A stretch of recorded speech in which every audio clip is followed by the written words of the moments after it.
Ration அரிசி மட்டும் வச்சு நம்ம மிக்சிலே அரைச்சி நம்ம நல்லா சாஃப்டான இட்லி எப்படி செய்யலான்னு வாங்க வீடியோக்குள்ளே போகலாம். இப்போ நான் வந்து 5 டம்ளர் ரேஷன் அரிசி எடுத்திருக்கேன். அதே டம்ளரில் 1 டம்ளர் உளுந்து சேர்த்துக்கோங்க.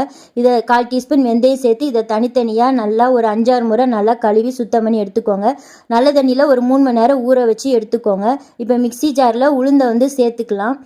உளுந்து சேர்த்து நல்லா தண்ணியை தெளித்து நம்ம வந்து இதை மிக்சியில் மையாக அரைச்சிக்கோங்க. அதே மிக்சியில் நம்ம வந்து அரிசியை வந்து 2 பங்காக பிரித்து 1/2 டம்ளர் தண்ணி சேர்த்து இந்த மாதிரி நரன்னு அரைச்சி எடுத்து வேறு பாத்திரத்தில் மாற்றிக்கோங்க. கல்லுப்பு சேர்த்து நல்லா இந்த மாதிரி கைட்டே வந்து மிக்ஸ் பண்ணி தனியாக ஒரு இடத்துல வந்து ஒரு 8 மணி நேரம் வந்து நல்லா புளிக்க வச்சு எடுத்துக்கோங்க. எவ்வளோ நல்லா பொங்கி வந்திருக்குது.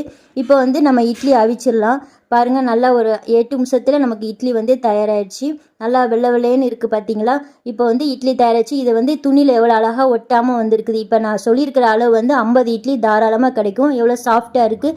நீங்களும் ட்ரை பண்ணி பாருங்கள். வீடியோ பிடிச்சா சப்ஸ்கிரைப், லைக் பண்ணுங்கள், ஷேர் பண்ணுங்கள். பாய்.